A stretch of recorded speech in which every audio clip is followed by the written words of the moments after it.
नमस्कार मु रवींद्र के न्यूज लाइव को स्वागत जनाऊँ दर्शक बंधु एमती अनेक खबर तो आम प्रसारण करसु किंतु आज आम निरा गोटे खबर देखू जे कि गाँ माटीर मोह आम ये कहूँ जे पाठ पढ़ला परे अनेक लोक चाकरी करती एवं चाकरी करती जीविका पाई तेबे एमिति भी अनेक किछि मनीष अछंती जो माने कि समाज पाई किछि करिया पाई चाहती आमे कहूँ जे गंजाम जिला सानखेमुंडी ब्लॉक रो मलाभणजा गाँव रो नारायण बेहरा बड़ पुओ professor doctor Ranjan Kumar Behera doctor Ranjan Kumar जे बिहार रे आईआईटी रे जे प्रोफेसर भावे चाकरी करुछंती चाकरी भितरे से चाहिले जे गाँव रे मु किछि करबी गाँव रे करबा भितरे से गाँ माटीर बासना मध्य मोहित होती के न्यूज ओडिशा को स्वागत जनइबा आपन को प्रथमे के न्यूज ओडिशा को स्वागत जनइबी जे आपन एते बड़ महान व्यक्ति को आज हम पाइछु जे प्रथमे कहंतु ए गाँ माटीर मोह आपन केमिति टाणिला गाँ माटी रे कोन करिया पे चाहिले मु जेते बिहार रहूची पाटना रे आमे बहुत गुड़िए जिनस आमे आरंभ करछु सेडी बहुत गुड़िए फूड फॉर लाइफ प्रोग्राम आउ बहुत गुड़िए कंप्यूटर सेंटर गरीब बच्चा पिला सब कर मत लगिला आमे गोटे जिनस जो आमे बिहार में करटा कहीं आम गाँ माटी करिया तेणुक मत लगिला जे गाँ माटी गोटे प्रथम गौशालार आरंभ करवा ता सहित सहित सब जो जिनस आम जो बिहार पाई जो बिहार पाटना रे आमे करचे से गोटे जिनस एठी मध्ये आमे काई करि परियानी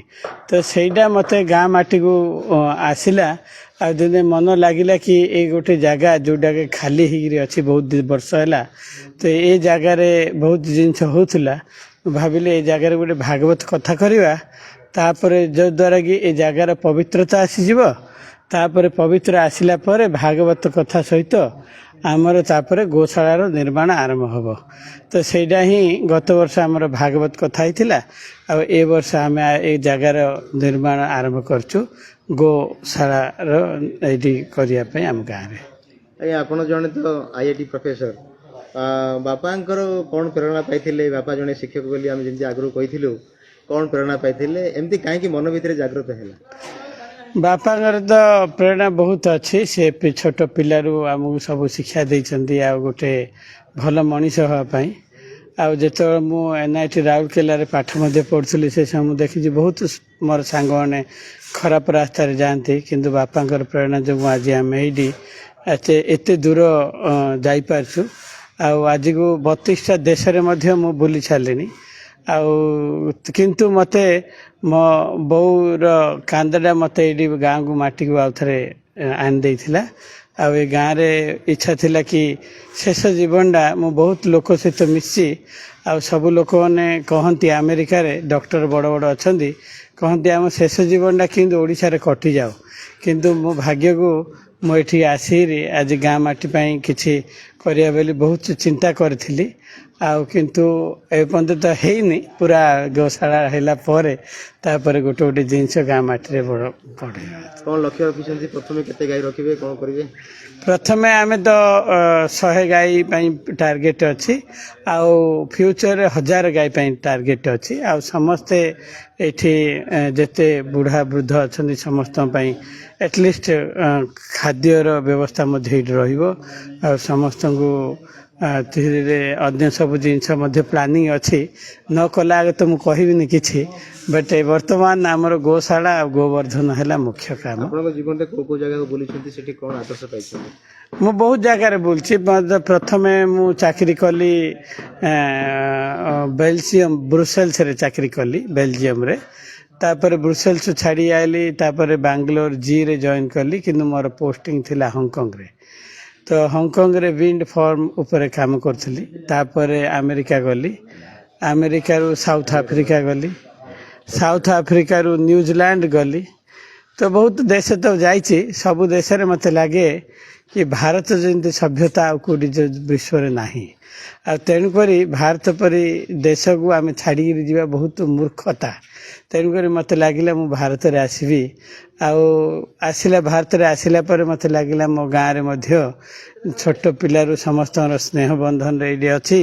तेणुक से स्नेह बंधन टाक आम कि चुकई पार कि ऋणटा सुझे पार सहीटा ही मोर गोटे मदन मोहन ये जी अच्छा से साक्षात देवता आज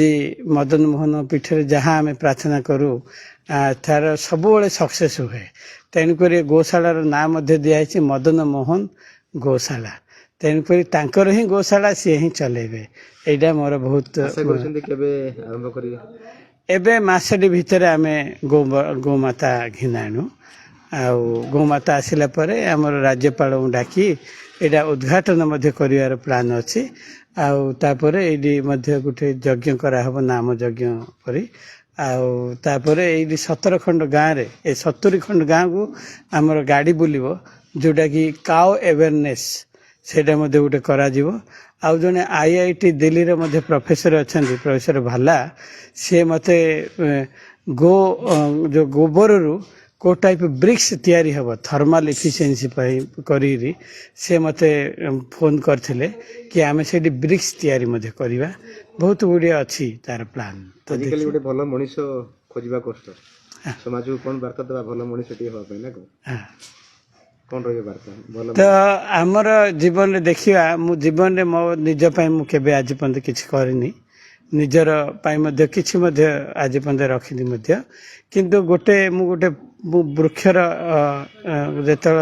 गोटे एग्जाम्पल देवी जो गछर जमी गछटा बहुत गुड़े फल दिए किंतु से फल गोटे गछ खाएनी अन्यर सेवार दे दिए सेमती मनीष जन्म आम जन्म होइचे केवल भगवान सेवा करवा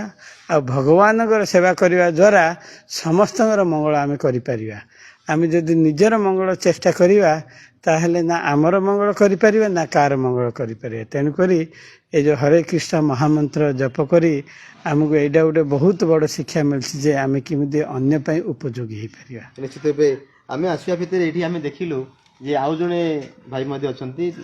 परिचय नहीं जावा आज्ञा आप परिचय आमको टे देवे आपणकर टे नाटा टे कहतु जे आप कहीं भितर आप कौन काम करती आमको सूचना देवे मु कृष्णचंद्र पंडा ग्राम ई मलाभंजा पुराणा मलाभंजा पेशारे मु जड़े सॉफ्टवेयर इंजीनियर गोटे जर्मनी बेस घरोई कंपनी पे मु काम करची एठी अति सौभाग्यर कथा भाईना सह संश्लिष्ट होगा पर यही सुजोगटी मिली एठी गोटे गौशाला गोरक्षा और गोसेवा उद्देश्य रे गौशालाटी तैयारी होची श्री श्री राधा मदन मोहन गौशाला यार नाम रखा जाइची यह वास्तव रे भाईना एबे जहाँ कहले जे राधा मदन मोहन द्वारा यह परिचालित होची ताहा निहाती अति सत कथा एठी आमे केवल कार्यरत अछु किंतु कार्य निर्वाहन करुछंती श्री श्री राधा मदन मोहन ही आउ आम मानकर तो उद्देश्य अच्छी एठी किभली भाबरे गोरक्षा हो पारिबो आउ से माने एठी किभली सेवा पाइकी रही पारिबे विशेष करी आम आखपाखर थिबा वृद्ध गोमाता आउ जो गोमाता माने एठू माने बाहर को जाउछंती सेई गोमाता माननकु को भली भाबरे एठी प्रोटेक्शन करा ही पारिबो सेई चिंताधारा रे आमे एठी गौशाला खोलुछु गोटे छोटिया कथाटे जे आप सॉफ्टवेयर इंजीनियर आ भाईना जड़े IIT प्रोफेसर एत बड़ चाकरी थी गाँ माटीर मुह को केमती आसिले गाँ माटी केमती करने मन बढ़े कौन समाज को वार्ता देवा चाहते निहाती यह वास्तव रे आपण ये प्रश्न तो मते कले मु भावुचे एटा प्रतिटी प्राणी मन रे निज गाँ माटी प्रेम निहाती भाव में थिबो आउ सेई प्रेम ठू आउ किछि मधुरता कौन सहर कौन चाकचक्यता भितर मिलिबो नाही काहाकू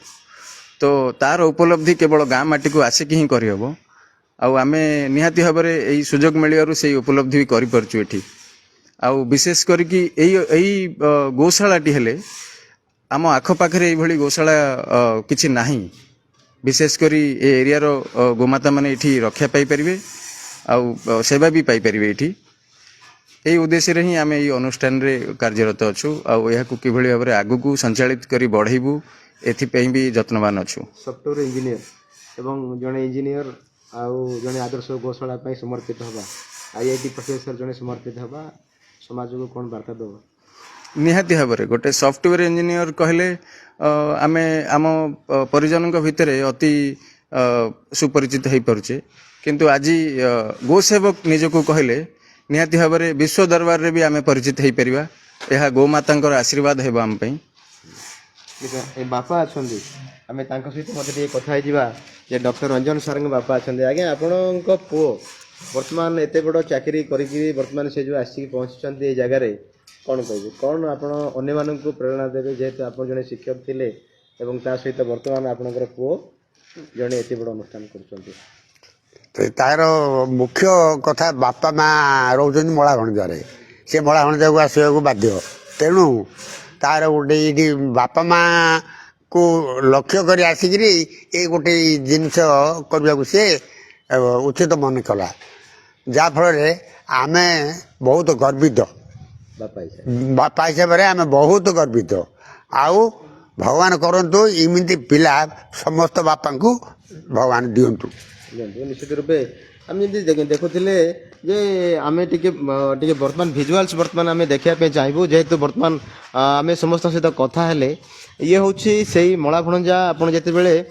ଦିଗପହଣ୍ଡିରୁ ପୋଡ଼ାମାରି ଯାଉଛନ୍ତି, ଆପଣ ମଳାଭଣଜା ଯେଉଁ ଗୋଟେ ଶଙ୍ଖ ପଡ଼ିବ, ସେଇ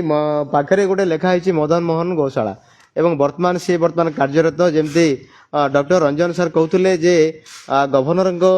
ଏଠି ଆସିବାର ମଧ୍ୟ ଯୋଜନା ଚାଲିଛି ଏବଂ ତାଙ୍କ ଦ୍ୱାରା ଏହା ମଧ୍ୟ ସମର୍ପିତ ହେବାର ମଧ୍ୟ ଲେଖାଯାଇଛି। ଏବଂ ଭବିଷ୍ୟତରେ ଏହା ଏମିତି ଗୋଟେ ଗୋଶାଳା ହେବ ଏବଂ ଏଠି ଗୋଶାଳାରେ ତ ଗାଈମାନେ ତ ସେବା ପାଇବେ, ଗାଈମାନଙ୍କ ସହିତ ଯେଉଁ ପ୍ରାଥମିକ ଭାବେ ଯେତିକି ଗାଈ ରହିବେ ଏବଂ ଆଗାମୀ ଲକ୍ଷ୍ୟ ମଧ୍ୟ ରଖାଯାଇଛି ପ୍ରାୟ 1000 ଗାଈ ମଧ୍ୟ ଏଠି ରହିବେ। ଆମେ ଆଶା କରିବା ସେଇ ଆଶା ମଧ୍ୟ ସାକାର ହେଉ, କାରଣ ଏ ଯେଉଁ ସାକାର ଭିତରେ ଅନେକ କିଛି ସମ୍ଭାବନା ମଧ୍ୟ ସୃଷ୍ଟି ହୋଇପାରିବ। ଯେମିତି ପ୍ରଫେସର, ଜଣେ IIT ପ୍ରଫେସର, ଜଣେ ସଫ୍ଟୱେର ଇଞ୍ଜିନିୟର, ଏମାନେ ନିଜ କର୍ମମୟ ଜୀବନ ସହିତ ୟାକୁ ଯେତେବେଳେ ନିଜର ଗୋଟେ ବ୍ରତ ରୂପେ ମାନି ନେଇଛନ୍ତି ଏବଂ ତାକୁ ମଧ୍ୟ କରୁଛନ୍ତି, ଆମେ ମଧ୍ୟ ଆଶା କରିବା ଏବଂ ଏହି ଆଶା ମଧ୍ୟ ସଫଳ ହେଉ। ଏବଂ ଆମେ ମଧ୍ୟ ଟିକେ ବର୍ତ୍ତମାନ ସେ ଯେଉଁ ବର୍ତ୍ତମାନ କାମ ଯେଉଁ ଚାଲିଛି, ଆମେ ସେଇ କାମ ହିଁ ବର୍ତ୍ତମାନ ଟିକେ ଦେଖୁଛୁ। ତାହେଲେ ଜୋରସୋରରେ କାମ ଚାଲିଛି। ଆପଣ ଯେତେବେଳେ ମଳାଭଣଜା ଶଙ୍ଖ ପାର ହେଇଯିବେ, ତାହେଲେ ସେଠି ଆପଣ ଦେଖିଦେବେ ମଦନ ମୋହନ ଗୋଶାଳା ଲାଗିଛି, ଗୋଟେ ବୋର୍ଡ଼ ବି ଲାଗିଛି ଏବଂ ଅତି ଜୋରସୋରରେ ସେ କାମଟି ଲାଗିଛି। ଏଇ ଯେଉଁ କାମ ଲାଗିଛି ଏବଂ ଟିକେ ଆମେ ସେଇ ବର୍ତ୍ତମାନ ଟିକେ ଦୃଶ୍ୟ ଟିକେ ବର୍ତ୍ତମାନ ଟିକେ ଦେଖିବା ପାଇଁ ମଧ୍ୟ ଚାହିଁବୁ। ଏବଂ ୟା ସହିତ ଆମେ ଅନେକ କିଛି ମଧ୍ୟ ୟା ମାଧ୍ୟମରେ ଆମେ କେବଳ ଗୋଟେ ମେସେଜ ଦେବାକୁ ଚାହୁଁଛୁ ଯେ ଅନେକ ଲୋକ ତ ଚାକିରି କରନ୍ତି ଏବଂ ଜୀବିକା ପାଇଁ ଚାକିରି କରନ୍ତି। ଯେମିତି ଆମେ ଉଦାହରଣ ଦେଲୁ ଏଇ ଗୋଟିଏ ଗାଁର ଡକ୍ଟର ରଞ୍ଜନ ସାର୍ କୁହନ୍ତୁ, ଯେଉଁ ପଣ୍ଡା ସାର୍ କୁହନ୍ତୁ, ଯେମାନେ ଚାକିରି ସହିତ ନିଜ ଗାଁ ମାଟିର ମୋହ ଏବଂ ଅନ୍ୟ କିଛି ସମାଜକୁ ଦିଗଦର୍ଶନ ଦେବାର ଯେଉଁ ଉଦ୍ୟମ ନିଶ୍ଚିତ ରୂପେ ସାକାର ହେଉ ଏବଂ ଏହି ଯେଉଁ ଯୋଜନା ଆଗାମୀ ଦିନରେ ଏହା ମହାଦ୍ରୁମରେ ମଧ୍ୟ ପରିଣତ ହେଉ। ରହୁଛି, ନମସ୍କାର।